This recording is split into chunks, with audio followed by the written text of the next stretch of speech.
Hay varios comentarios que se están produciendo acerca de esta marcha dominical. La gran pregunta es cómo y cuándo se decidió esta conversión a favor de la onda de Xóchitl y de Taboada. Son algunos de los puntos que están en este momento ahí pendientes. Por otra parte, el obispo emérito de Chilpancingo, Salvador Rangel, usted sabe que hubo una legítima preocupación cuando se declaró que había desaparecido y los señalamientos de que pudiera estar esto en relación con la tarea de mediación que él ha realizado entre diversos grupos del crimen organizado en Chilpancingo, en Guerrero en general. Bueno, pues luego de que el comisario de Seguridad Pública del Estado de Morelos, donde fue la desaparición, reportó que se había visto en un video al obispo entrando por su propio pie a un motel acompañado de un hombre de una persona de su mismo sexo y otras evidencias de lo que se encontró en él y el consumo de cocaína y de la sustancia que genéricamente de manera comercial se conoce como Viagra.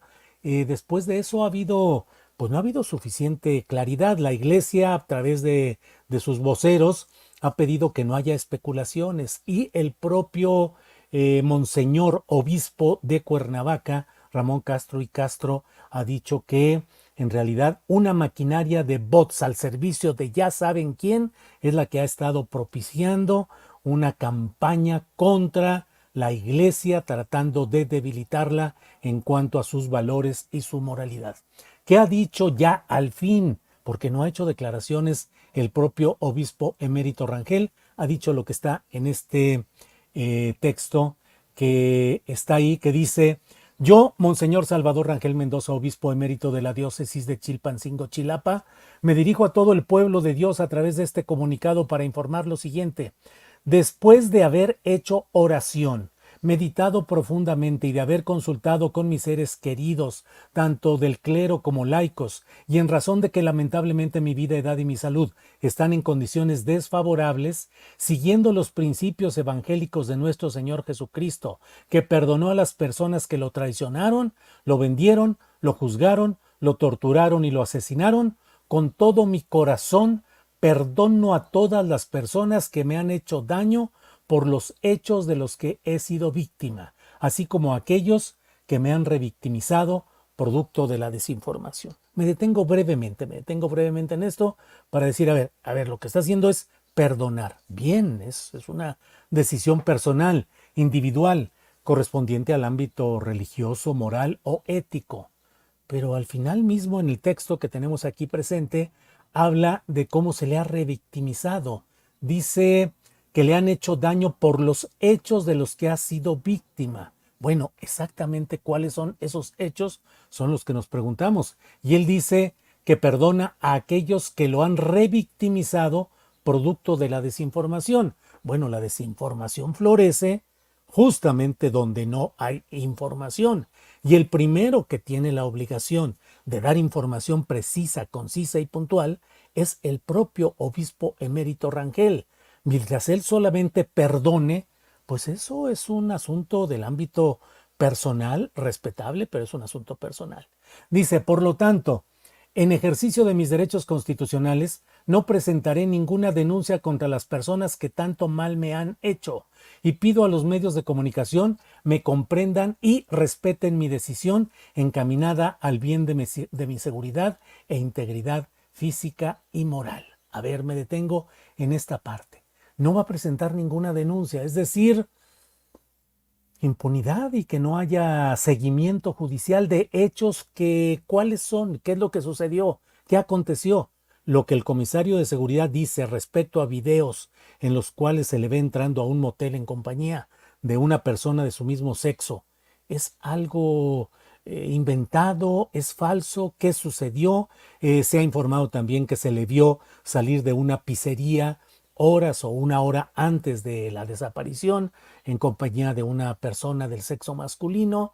Es decir, me parece a mí que es un refugio muy cómodo, sobre todo de una persona que está en ese nivel, cuya vida está entregada al servicio de los demás y que tiene un compromiso con muchos valores que de esta manera me parece que quedan ahí subsumidos. Volvemos al texto que ha publicado y dice: agradezco infinitamente a todas las autoridades, tanto legales como eclesiásticas, que han colaborado en este caso, y de manera muy especial al maestro Luis Gasca, quien ha sido mi abogado. A ver, agradece infinitamente a todas las autoridades que han colaborado en este caso, también al comisario de seguridad del estado de Morelos, que es el que ha hablado del video en el que se le ve entrando al motel, digo.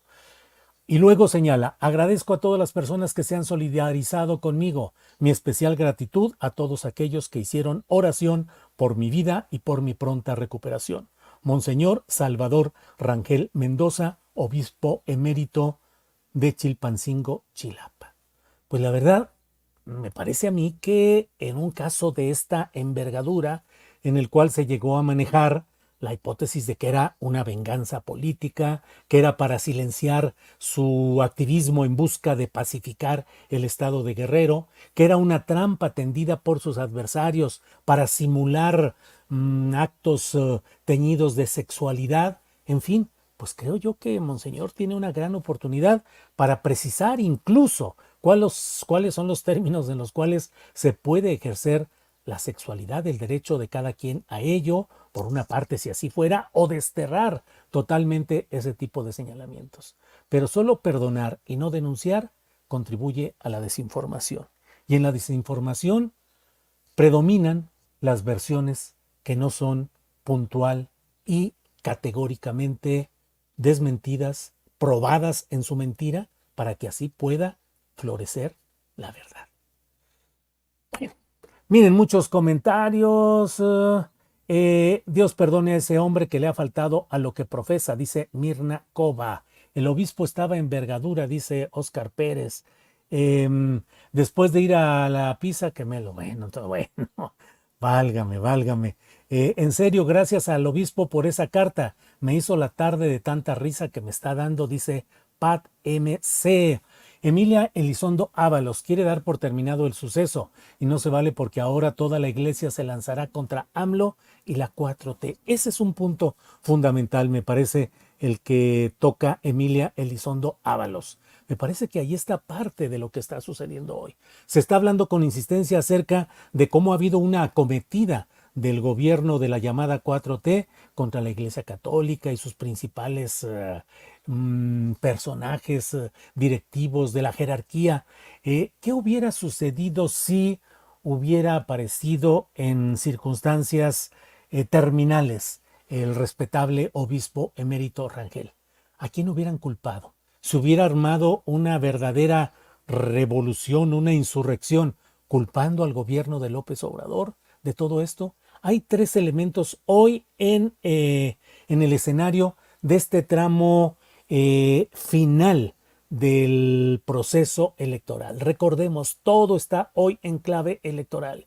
Y ha habido temas y casos muy concretos que han parecido estar encaminados a generar inconformidad, enojo, reacción social en contra del gobierno actual del presidente López Obrador, de la candidata Sheinbaum y de Morena. Uno de ellos fue este precisamente, en el que se habló de cómo es la culpa de lo que está sucediendo en este país al borde de la catástrofe. No niego ni remotamente, lo he dicho muchas veces, el terrible predominio de los grupos del crimen organizado, la fallida actuación de las autoridades en los tres niveles, de cómo el crimen organizado está actuando cada vez no solo de manera más impune y más dañina contra la población civil, sino también ocupando espacios de poder político. Pero ¿qué hubiera pasado?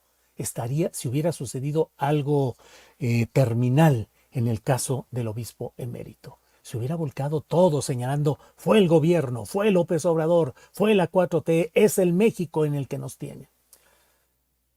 Creo que es de obligación de la Conferencia del Episcopado Mexicano y particularmente del propio obispo emérito precisar si fue una debilidad humana explicable, entendible, si fue una circunstancia del ámbito meramente personal o si hubo otros señalamientos otras consideraciones. Por otra parte, está también lo relacionado con la señora Amparo Casar. Está desatada una campaña de adjetivación.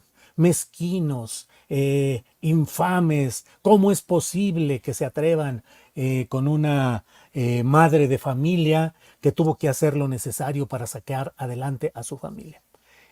Una argumentación, la adjetivada, que no ayuda al debate. O sea, estos son los momentos en los cuales se necesita puntualidad y veracidad. Saber lo que le sucedió al obispo emérito.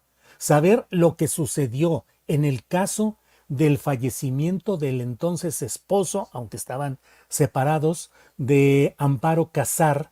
¿Y cuándo fue el momento en el cual la señora Amparo Casar se dio cuenta de que todo lo que ella había conseguido con una celeridad inusitada, que suena a la presión de quien tiene un gran poder, como en ese momento lo tenía la señora Casar, como coordinadora de asesores del secretario de Gobernación y precandidato presidencial Santiago Krill Miranda? No se necesita la adjetivación, y si son infamias, mezquindades, falta de humanidad, está bien, acusen, señalen todo eso, pero precisen, ¿fue legal y fue justo o no el que con 4 meses de estancia en un cargo de una coordinación de asesores, de una dirección administrativa de Petróleos Mexicanos, se tuviera que erogar todo lo que se erogó y así se mantenga una lucha contra la corrupción, entre comillas, a través de un instrumento de golpeteo político y de interés político que es Mexicanos contra la corrupción y la impunidad? Precisión, verdad, la verdad nos hará libres. Entonces, que se sepa y que se digan las cosas con puntualidad. No solo eso, está también corriendo esta historia de literatura policíaca que ha tejido ahora Anabel Hernández a título de libro, y que eso ya sabe, los títulos, el secreto mejor guardado del mundo, es decir, el tono del enigma resuelto mediante supuestos testigos consultados y entrevistados, supuestos testigos o declarantes anónimos, una serie de cosas que cualquiera puede construir alegando que platicó, que le dijeron, que escuchó, que se reunió, pero sin las pruebas suficientes. La verdad nos va a permitir salir adelante. Mientras la oposición siga manejándose desde el esquema del infundio, de la falta de pruebas, de la desmesura en las acusaciones y el refugio insidioso en detalles, en circunstancias manejables artificiosamente, no podrá seguir adelante, porque en la esencia de esta oposición, desafortunadamente, en la esencia de esa oposición está la raíz y la semilla de la mentira, de la corrupción, del engaño, de la gandalle, de la injusticia y la desigualdad que han propiciado el PRI y el PAN durante décadas. Así es que no resulta fácil todo esto. Lo digo y lo saben quienes me escuchan, a sabiendas de que aquí mismo y en las videocharlas astilladas y en mi columna astillero suelo señalar los errores que creo que se cometen también desde la Cuarta Transformación, así llamada, desde el gobierno del presidente López Obrador, y que con claridad, con enjundia, señalo lo que desde mi punto de vista son los errores que se cometen ahí. Así es que no es para que me digan, le está haciendo el favor a López Obrador y a la 4T. No, hay cosas muy fuertes y muy graves que hemos dicho de todo este proceso y la manera como se está tejiendo el poder al que podría llegar Claudia Sheinbaum, demasiado involucrado con factores de poder oscuros, negativos, antidemocráticos. Pero ello creo que nos lleva a la exigencia central. Mientras no se llegue a la verdad, lo único que tenemos enfrente es la manipulación de oportunidad electoral.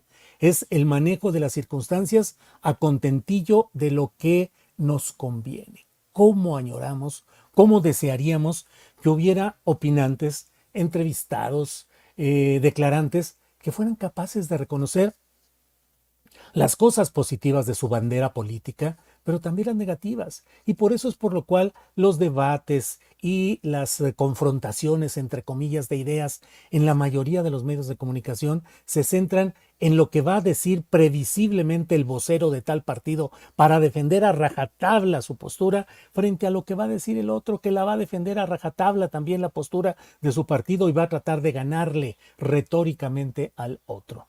Por eso es que a nosotros nos parece mucho mejor el poder tener la confrontación de voces que no tienen un sello de definición partidista y que son capaces, incluso quienes tienen una definición partidista, de explorar los terrenos de la verdad. Porque mientras no seamos capaces de reconocer errores y verdades en nuestra conducta pública, periodística, profesional, política, pues estaremos condenados a la repetición de las letanías, de los estribillos, de las consignas, de lo panfletario, de la defensa obcecada de la bandera y el candidato propios por encima de lo que sea, y eso solo nos lleva a, al sofocamiento de la vida política, a la asfixia del camino de una construcción positiva.